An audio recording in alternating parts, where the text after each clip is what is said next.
Okay. Yeah. Yeah. Carrie Nation with the hatchet would go, and famously the Eaton Hotel downtown Wichita, which is still there today. She went in and just went to work on it. But yeah, so what are some of the excuses we're going to give to ban this substance that more than half the population indulges in? And so for wartime Congress, we want to conserve grain, food, make sure our soldiers had enough food and that sort of thing. And again, a little bit of an immigration component, racial component here, if you will. A lot of Germans had immigrated to the United States and moved to places like Milwaukee, Wisconsin, and St. Louis, Missouri, and started brewing beer, right? And so what better way to stick it to the Germans is to ban their ability to brew beer, okay? Now, I tend to, really be appreciative to the Germans for what they do with beer, okay? I've been fortunate enough to go to Germany and drink German beer there, and been fortunate enough that we import German beer as well. So it's pretty good. They do a good job. And it's not all hot over there. Like warm, lukewarm beer. They refrigerate. Okay, so do the British. Okay, although before refrigeration, drank warm beer. Which is kind of nasty, actually. But anyhow, and then obviously, guys, sober, clear-headed soldiers important for the war, and then people working for the mobilization of the war, working in factories and so forth. We don't want them drinking on the job and doing harm to each other. Okay, so these are some of the reasons we gave, and like I said, the disrespect for the law is going to make it really hard to enforce. I don't know if you guys know this or not, but if you trace the circumference of the United States, the border of the United States, go all the way around it. Any idea how many miles that is? I don't know if you've ever heard me stat. Okay. It's 18,000 miles around the circumference of the United States. Okay, so as far as keeping illegal alcohol from coming into the country, that's going to be really difficult. We hired 1,520 agents. Okay, this is a constitutional, it's a federal, it's a federal constitutional amendment. Okay, so the federal government's going to try and enforce this. It's going to be extremely difficult to do. Especially because people can make their own. I mean, you guys know anybody like family friend or somebody that's tried brewing beer and stuff like that? Yeah. Usually it's not very good, but some people are good at it.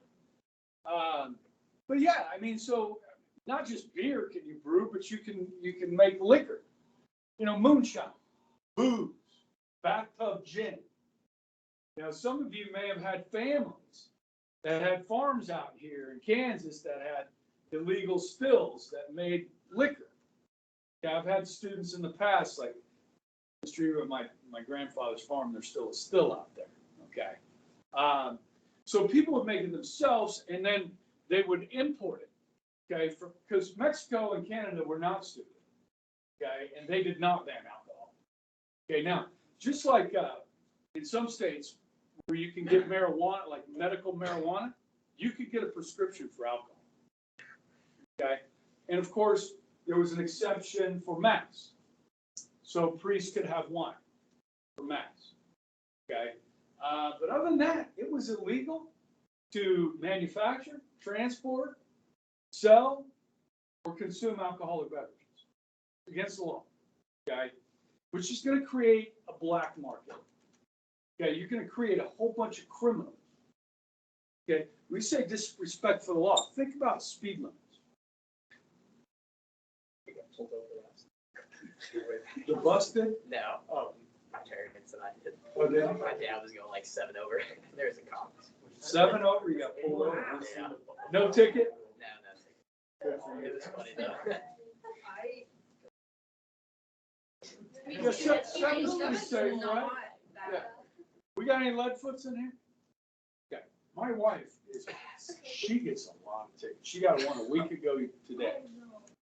She drives to Enid like every Wednesday. And she was late getting out of the house, 135, 75 and a 60. You know, just that canal route, right? I haven't gotten a ticket, but I speed so much. Like my You better son- knock on wood, sister. I should get a ticket because it would honestly help me with not. Right. You know? No. It doesn't, I go- it doesn't last long. It helps like a solid month. I'm that guy. So if you come on 235 from the north side of Wichita in the morning, look for a white Dodge truck that's going to be passing you. Most likely, okay? And Jason, you've probably driven with Lily, so it's a family tradition. Okay? Listen, I'm not trying to convince you of anything here, but listen, I'm a defensive driver, so this is kind of how I view it. Parents ignore this. I'm not telling your kids this. If I'm going faster than everybody else, then I don't have to worry about anything behind me. All I have to worry about is what's in front of me. My philosophy for life. Go for it, right? Yeah. Yeah, so, I mean, guys, now I'm pretty fortunate, I mean, I've gotten pulled over. I've gotten out of more tickets than I got. So, your dad didn't get one last night, but that was only 7, okay? Can I give you guys some tips? Yeah. Here. Okay, listen, I have a lot of experience. So listen, if you're a police officer, first of all, I don't want that job. You want to go up to a stranger's car at night and not know what's going on in that car. You know what I mean? I don't want that job. I respect cops. So first of all, cops have a fear of, what might be going on in your car when they pull you over. They don't know who you are, okay? Generally, because they don't look everything up first and then look your name up for warrants. At the beginning, they pull you over and they generally come right up to the car shortly afterward, okay? So what you need to know is you want to make the cop feel safe, okay? So if you get pulled over on Central out here, don't stop on Central, okay? Put your turn signal on as soon as you see the lights go on and pull into the next side road or parking lot. Because if you stop on Central, first of all, you're backing up traffic, okay? And the cop is by your door and cars are driving, like 5-6 feet away from you. You're putting them in danger. If you're on the highway, which is generally where I get pulled over, you got the shoulder on most highways. Get your 2 right side wheels off the side of the shoulder, okay, in the dirt a little bit, in the grass, whatever. You ever stopped on the highway when semis are coming down 75 miles an hour? It's kind of scary. I mean, it's loud and, and so give them some space. You know what I mean? And that makes them feel safe to begin with. Turn your car off. If the car's running, they know you can throw it into gear and take off at any time. Turn the car off and roll down the window. Before they get to your door, have your insurance card out and your driver's license and both hands on the steering wheel with your information in your hands. Okay? That's what he's going to ask for. He's going to ask for your license and insurance. Okay? So have that available. Get your hands on the steering wheel. So when he walks up to look in your window, the window's down, and he can see your hands. Does that make sense? So you really put the cop at ease, and then be courteous. Good evening, officer. Not good evening, officer. Okay. And, be courteous. And then I'm good at this. Okay. So you got to be a good actor. They're usually going to ask you, they're supposed to, do you know why I pulled you over? And I was I speeding? Oh, I'm sorry. I didn't realize. I was just dropping my daughter off at basketball or volleyball practice. I was running home to get my son. And I'm sorry, sir, I wasn't paying attention. Okay. Now, at that point, the cops decide whether you're getting a ticket or not. Okay. But you've done everything in your power to make that cop feel comfortable. You've been courteous to them. You got a chance. to get a warrant. And guys, it works. I mean, I had 3 violations in one stop. And that's exactly what I told the guy, because I literally dropped my son off at basketball practice. I was headed home. I was out by Trinity Academy. I'm on 21st Street, about to get back on 96 on the ramp. This guy was speeding. And then there was a red light, but there was nobody around, so I just went, up the ramp, and I didn't use my turn signal. He pulled me over on the ramp, So I had 3 violations, no ticket. Okay. I got stopped by a state trooper in Oklahoma, driving to a baseball tournament way out in western Oklahoma, Woodward, Oklahoma. And I'm hauling butt on 412, It's raining. I'm driving. I gotta get there, And he pulls me over, and I'm headed to a baseball tournament. He goes, oh, you're coaching? Yeah, I'm coaching. He's like, well, I played ball at Hutch, JUCO. And I'm like, sweet. Next thing I know, I'm sitting in the trooper's car with him. He said, well, come on back to the car. I'm just going to run your stuff. We'll chat. So I'm sitting in this car. He's like, hey, you get out of here, man. Just slow it down a little bit, all right? Yes, sir. I'm sure that guy got my wife on 412 before, because you got to go that way to go to Enid. That's why I got my wife. But, so I have a lot of respect for police officers. I know they get a lot of bad press. And, if they give you a ticket, you can be rude then. I mean, I pay your salary. I pay for these freaking roads, and you're pulling me over and giving me a ticket. I drive this road more than you do. I know this like the back of my hand. I could drive this blind. I'm not going to do it. That's what's going through my head. Right? But I'm not going to be rude to the guy. I might be appreciate it, man. Yeah, so, I mean, a lot of people don't respect the law, and so you see a lot of speeding. You know what I mean? Now, guys, don't run red lights. That's dangerous.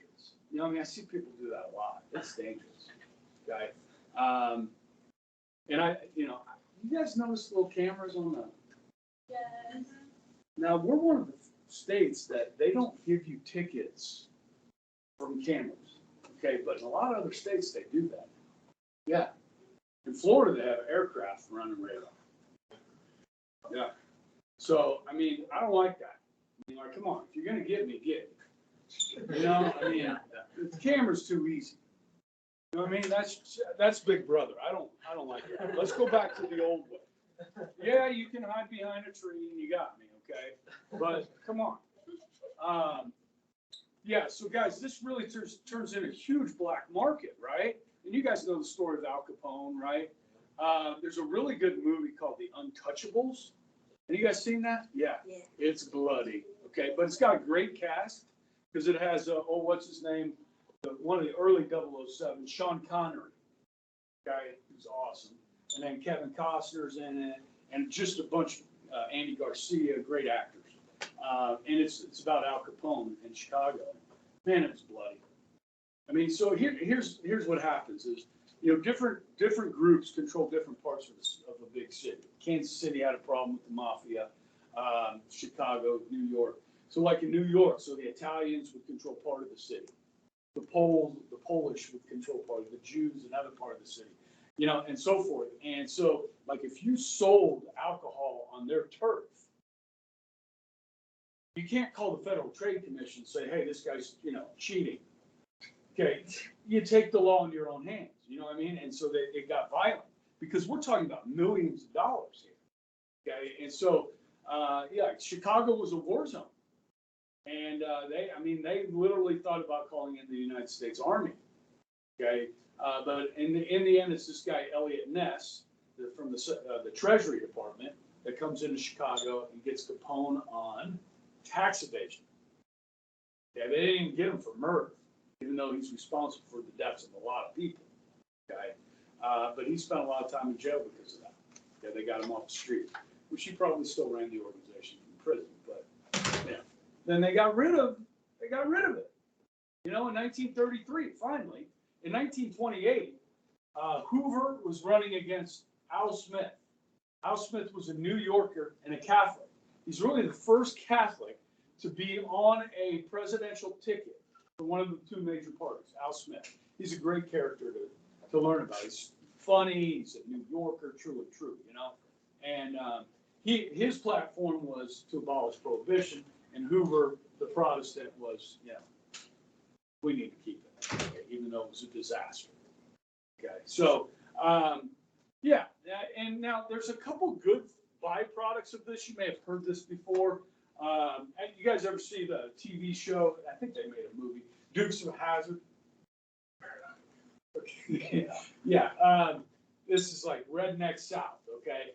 And in the South, and there was an old movie from the 70s with comedian Richard Pryor, black guy, super funny guy, called Grease Lightning or White Lightning or something like that. And so these guys that would transport illegal alcohol, they were runners, you know, rum runners and stuff like that, they call them. And so they would soup up their engines to run from cops, you know, out in the country. And so when Prohibition ended, you had all these guys with fast cars and nobody, no reason to run from the cops. So they built the dirt tracks, started racing, and a billion-dollar industry called NASCAR was born. Okay, any NASCAR fans in here? Yeah, there's not a lot of NASCAR fans in Kansas. You got to go to the South, really. Can I tell you a story? This isn't really relevant, but it kind of is. I'm talking about NASCAR. It's part of American sports history, right? I've been to one race. Any guys been to the Kansas Speedway? Oh, I've been to a NASCAR race. I think it was in, no, yeah, it was in Yeah, one up by Kansas City. Yeah, you been there? Pretty cool. Loud. I went to Talladega once. That's the only NASCAR race I've been to. Some of you have seen Talladega. Yeah. Okay, so growing up, one of my best friends was a guy named Van. Okay, and Van knew he was adopted. All right, as a baby, he was adopted, and so was his brother, his older brother. But Van was like the biggest NASCAR fan I knew. Okay, still is. And one night, I'm like 22, hanging out with some friends. It's like 11 o'clock at night.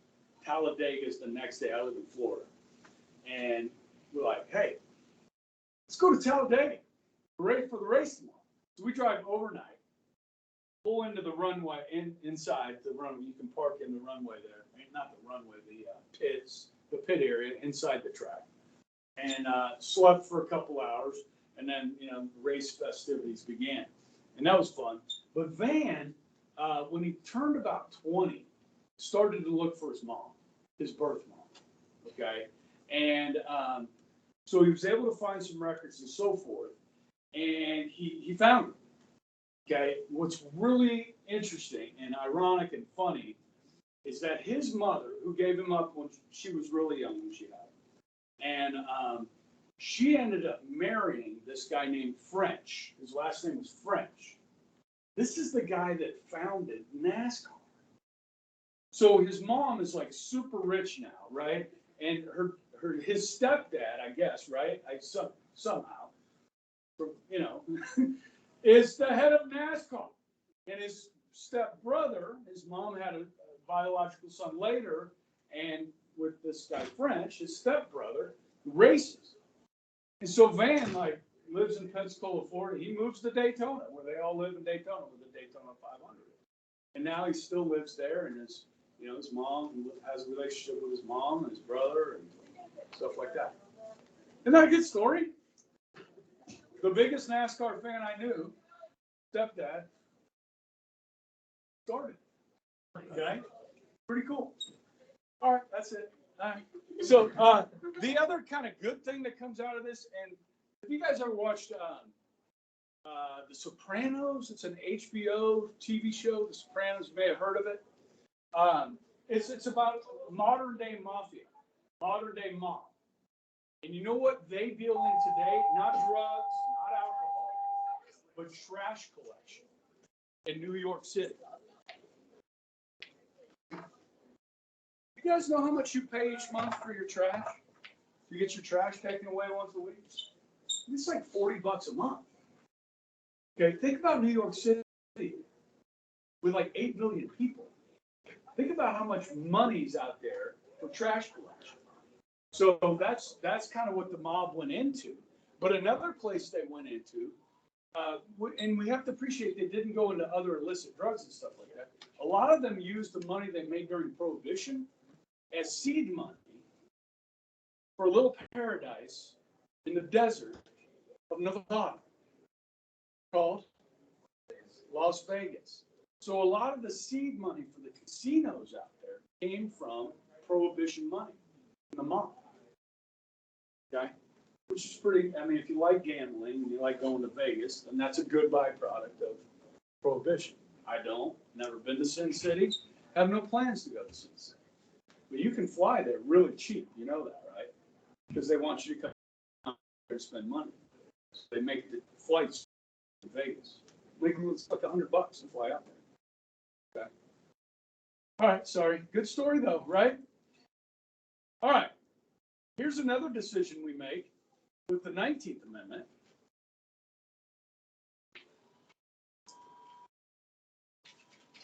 Ladies, you're going to get the right to vote. Mm-hmm. Easy way for me to remember the 19th Amendment is women get the right to vote in 1920. Okay? 1920. So the first election that women will be voting in a presidential election, and the first president that women help elect will be Warren G. Harding. Okay? Now, remember, our Army went from 100,000 to 3.5 million in less than 2 years.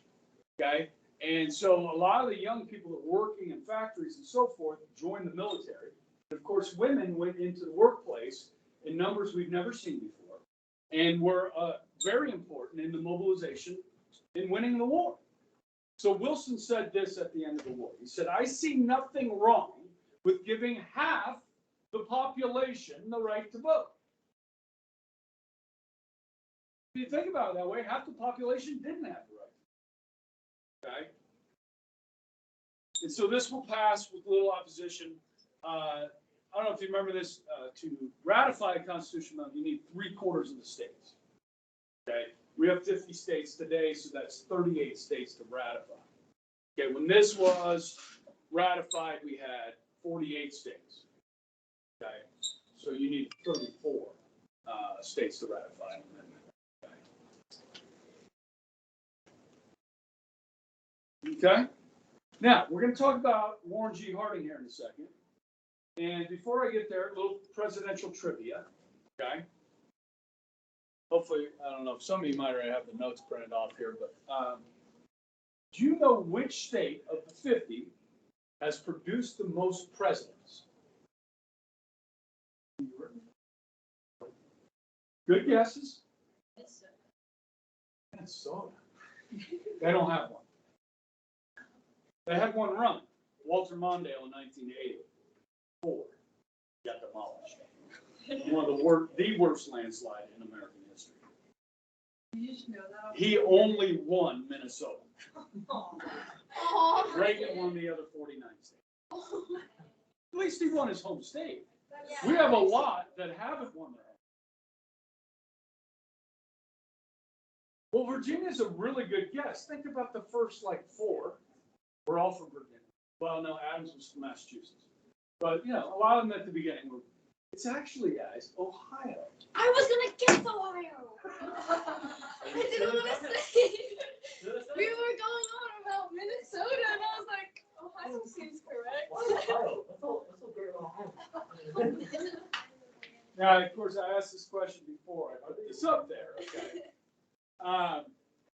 So Harding, he's from Ohio. He doesn't have a ton of experience. He was a newspaper guy and successful at it. He did a good job with his newspaper.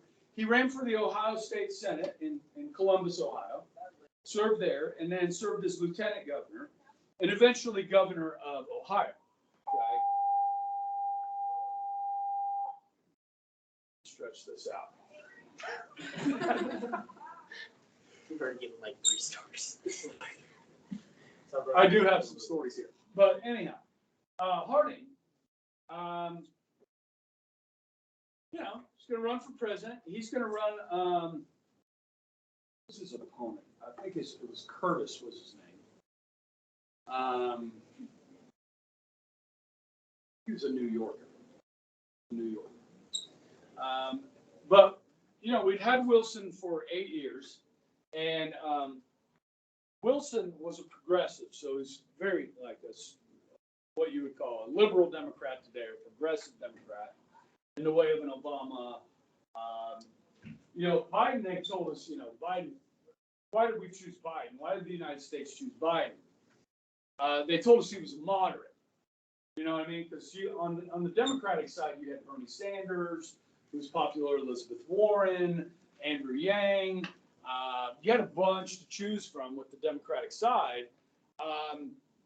But Biden came in as the moderate, the guy in the middle, not a progressive, not a real liberal, but a moderate. Now, he's not governing as a moderate. He's only been in office about 8 months, but some of the legislation that he's trying to get through Congress, most people wouldn't consider real moderate. But anyhow, yeah, so he doesn't have a lot of experience, but he's conservative. He's a pretty conservative Republican, all right? And what he did have going for him, maybe not so much the experience, but he was friendly. People liked him. Okay? Silver hair, dignified. He looked like the president. And who's voting now?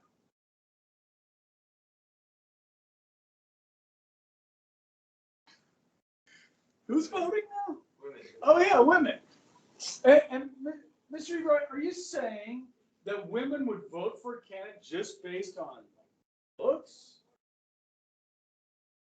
In fact, no, I would say that both about women and men. Okay? Listen, people. It's not what it looks like coming out of somebody's mouth. It's what's actually coming out of their mouth that you need to pay attention to. Not what they look like or they sound like. Okay?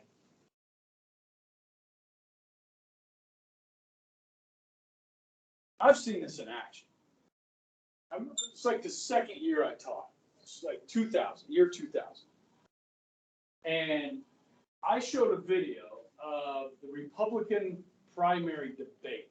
So there's like 12 Republicans on the stage. Okay? And the comments from the students, these are 18-year-olds, you know, 17, 18-year-olds. That guy looks funny. Or he sounds funny. How many of you guys know who Ted Cruz is? I love Ted Cruz.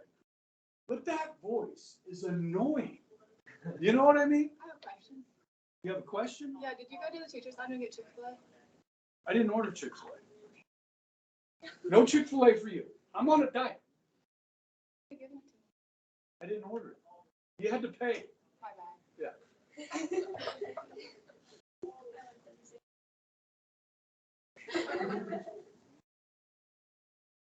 She's got the app on her phone for Chick-fil-A. Anyhow, what was I talking about?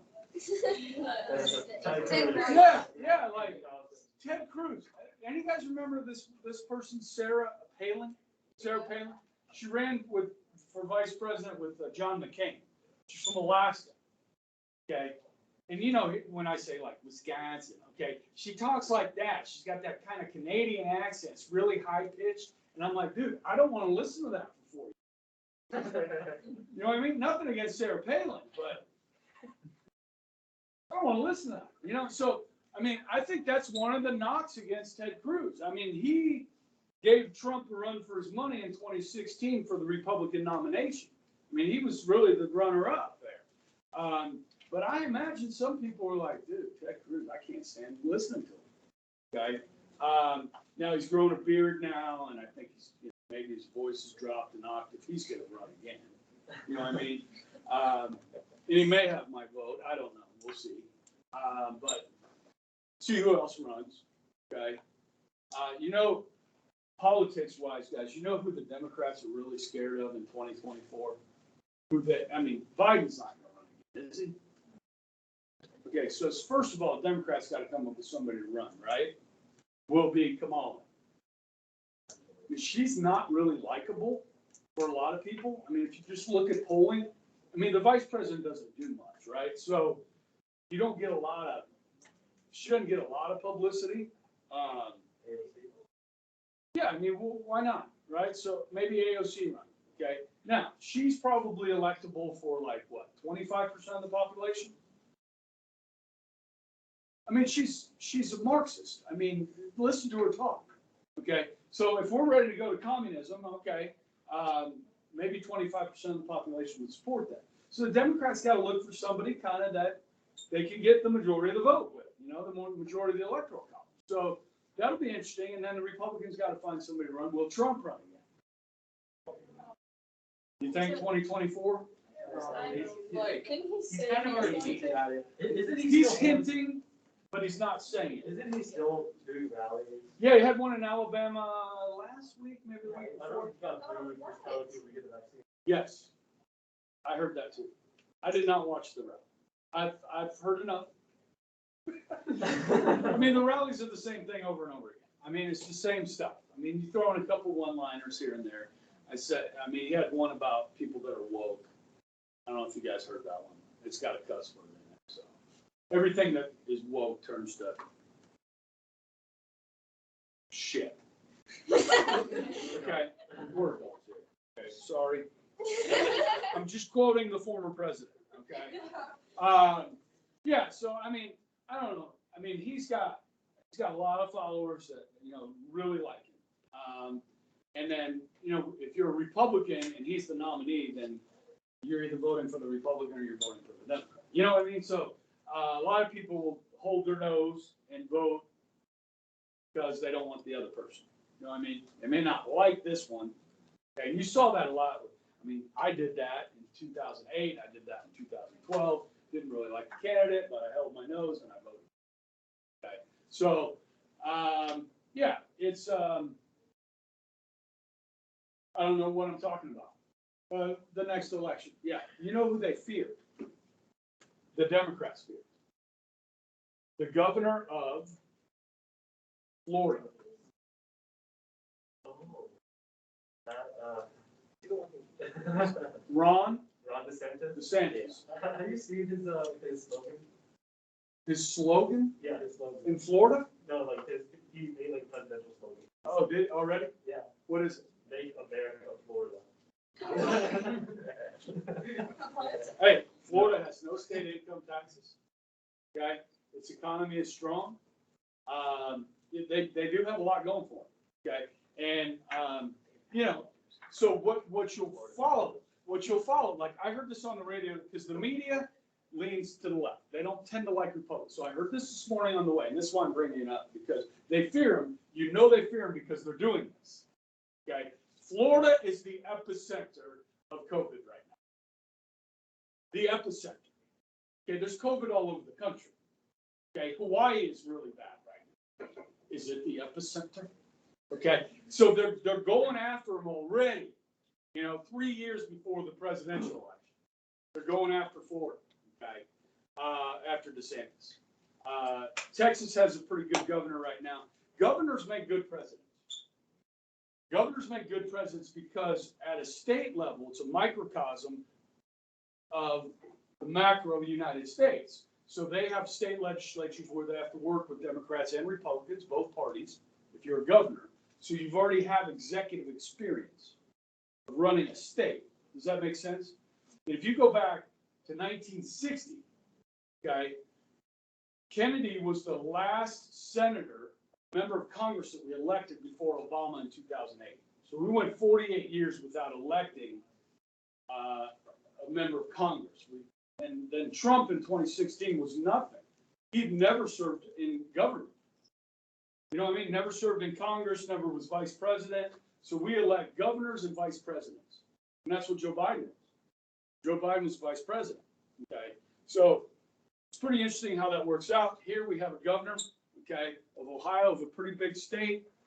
He's going to win. Okay. Now, Harding is throwing out the first pitch. Okay, this is a tradition that started with William McKinley around the turn of the century. Now, Washington, D.C. used to have a baseball team. They have one now called the Washington Nationals. Okay, they won the World Series last year. No, Dodgers won it last year. The year before, okay? But they didn't have a team for about 40 years. Who was that team they had back in this time period? Well, baseball history. The Washington Senators. Okay? So every year, the Washington Senators would start their season at home, not on the road, and the president would come and throw out the first pitch of the Major League Baseball season. Okay? And this is Harding doing it. There's Hoover, the Secretary of Commerce. And they used to throw out from presidential box. So the players would all gather around and the president would throw out the first pitch. Okay? I think it was probably about 1960, maybe a little later than that, 70s, that they started going out on the mound and throwing out the first pitch. Okay? And so I'm going to show you a video of presidential first pitches. All right, now Trump never did this. Now, I saw a video of Trump playing catch with Mariano Rivera, who's maybe the greatest Yankee closer pitcher in history, on the White House lawn. And so I know Trump can play catch, but some of our presidents. Now, do we have any softball players in here? Yeah, I don't want to offend anybody, and I've really been hard on women today. But some of them throw like a girl. Okay, and you know, like that. This is me left-handed. Okay. They don't throw like a baseball player. You know, they don't know how to throw. Okay, which is okay. I mean, these are generally some of these people are nerds and so forth. You know, but you're like, dude, did you ever play catch growing up? Okay, so Obama's was pretty bad. Okay? He's a southpaw. Okay, southpaw's a left-hander. Okay. George Herbert Walker Bush, 41, actually played baseball at Yale, played first base and pitch. Okay, so when he threw out the first pitch, it was, you know, it was just like normal. And then his son W, who was a cheerleader at Yale, not a baseball player. Back in the day, you used to have male cheerleaders. It's coming back, right? But he owned the Texas Rangers. He knew how to throw baseball. So let me show you this. It's about a minute long, but it goes way back, okay? And actually, I'll bring this back up again during World War II, when Roosevelt throws out the first pitch. Okay? Really good story with that. So,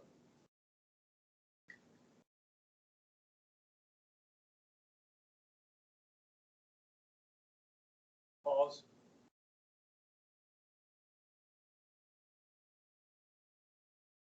And volume.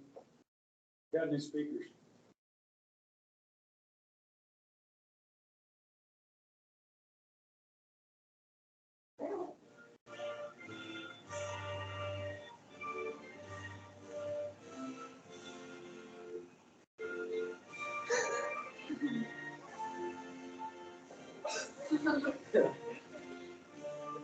It's like at a wedding. Lefty.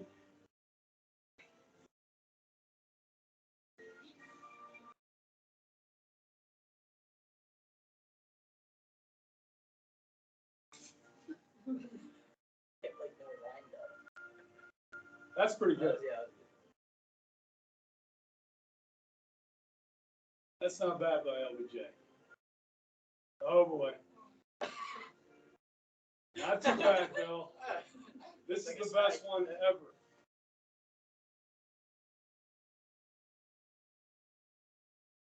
There we go.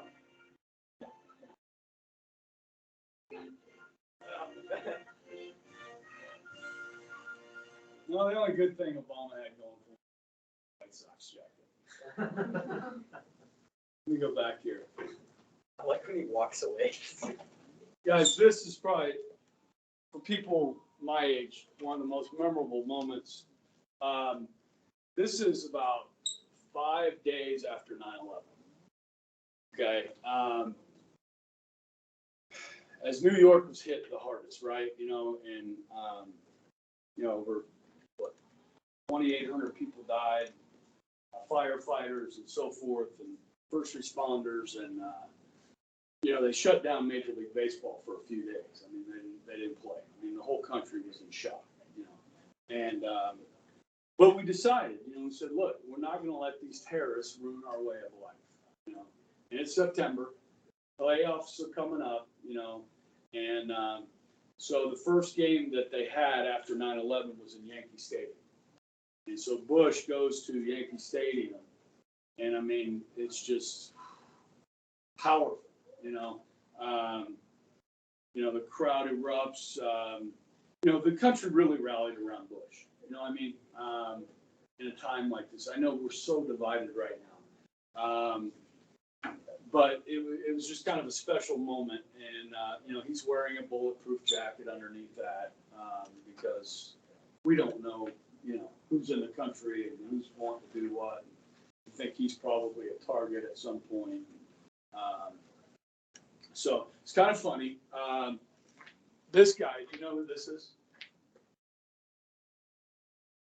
Do I know who this is? He wore number 2 for the Yankees, played shortstop. His name was Derek Jeter. I heard the name Derek Jeter. Okay. No? Yes? Yeah. Okay. Jeter, they're down. Bush is getting loose underneath. They have batting cages and stuff down by the locker rooms and stuff. So Bush is down there playing catch, getting loose. And if you look at the clip, the full clip, they put out the pitching rubber. They put one like at 50 feet, so he wouldn't have to go all the way to the top of the mound and throw it away, make a bad pitch. And Jeter said to President Bush, he said, man, if you throw from that 50-foot rubber, man, we're never going to let you hear the end of it. So Bush tells that story. He goes up and throws that strike, man. It was pretty cool.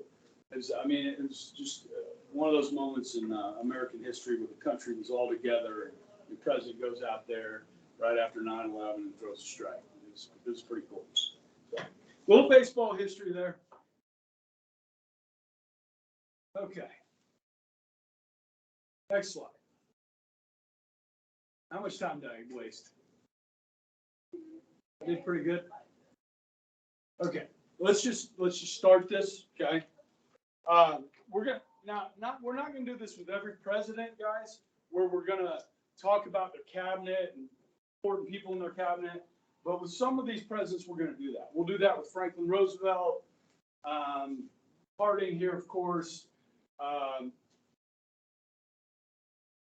Eisenhower a little bit, Truman. Okay, so here, Harding, if you look at history books, they tend to call Harding's administration one of the most corrupt administrations in American history. Okay. He had some very good people in his cabinet. Okay, Herbert Hoover, of course, is going to go on to become president of the United States. He will be the Secretary of Commerce. Charles Evan Hughes is an important figure as well.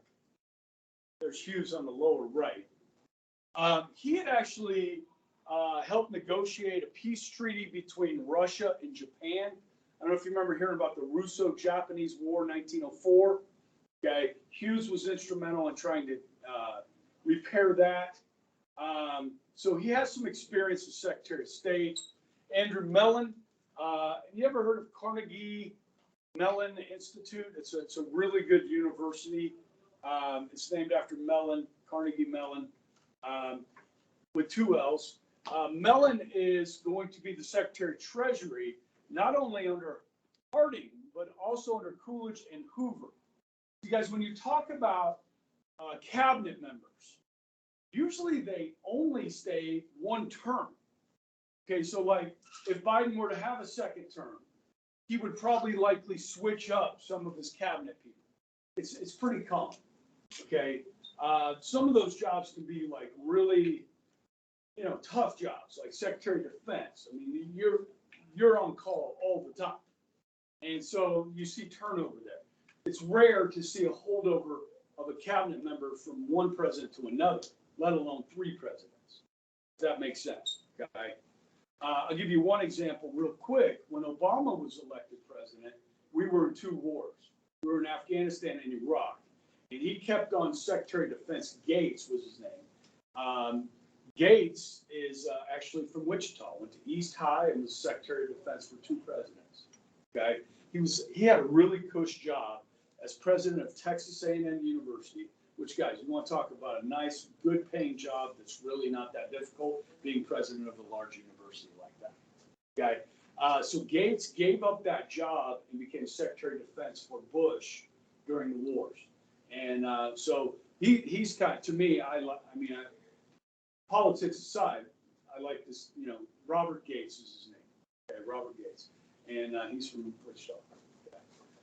One of the famous people from Wichita that people don't know, like Barry Sanders, which some of you don't know who that is. Barry Sanders? Okay, he's a football player. Maybe one of the greatest football players ever. Played for the Detroit Lions. North High guy. Played at Oklahoma State. Heisman Trophy. Okay. Any other famous Wichitans? Good brothers. Okay, yeah. In the business world, sure. Abilene. Yeah, close enough. Don Johnson. I've heard There used to be a TV show called Miami Vice, that. the original. Yeah. Yeah, Don Johnson. And then there's a female actress that was on that show, Cheers. Wait, the Christy main- Alley. The main woman She was one of them. Yeah, yeah, is from Wichita? yeah, Christy Alley. No way. Yeah, no way. Yeah, The Big Show? the Big Show. Yeah, WWE wrestler. Oh, He's really? from Wichita. Is he? Yeah, he went to. Oh, see, I don't know who that is. He went to St. Francis. He went what school? St. Francis. Oh, okay. Like he used to be an usher at St. Francis. Cool. I can see that. The Big Show. Yeah. Okay. Yeah, we don't have a lot. I mean, I think Barry Sanders is probably Lynette Woodard. Played basketball for. Okay. Lynette Woodard, speaking of basketball, she was the first female Harlem Globetrotter. Okay, she's one of the best basketball players ever, female basketball players ever. She's from Wichita. She went to KU and played, and then Harlem Globetrotter. Okay. That's about it. He had some really bad appointments. Okay. And some people would say that these appointments are what led to his death, not just like to the corruption in his cabinet, but kind of helped lead to his death. So one of the most famous scandals in American history, I don't even have it up here, but it's called the Teapot Dome scandal. Okay. Now we have the Secretary of Interior, Albert Fall. There's Albert Fall. Albert Fall. Do you guys know what the Interior Secretary does? Okay, national parks, federal lands, national forests. Okay, the national government, federal government has a lot of land. Okay, that they're in control of. And on this land, sometimes they lease that land to ranchers for cattle to graze on. Okay. Sometimes they lease those lands for oil exploration. Okay. And what Albert Fall was really good at was getting oil companies to explore for oil on federal lands. He just didn't tell anybody about it. He took the money himself. He got bribes and kickbacks. Albert Fall went to jail. Parents ever tell you be careful who your friends are? You know what I mean? Like, they're going to ruin your reputation sometimes. Well, that's what happens to Harding. Harry Daugherty is the Attorney General, the Chief Law Enforcement Officer. He has no experience. Okay? So I'll tell you what happens with Daugherty. Hey, we're going to have video Thursday. Second hour voted Thursday video instead of Friday video. So tomorrow is video Thursday. You do not need to bring your notes. Okay? Yeah, I'm just going to watch a video about the 1920s.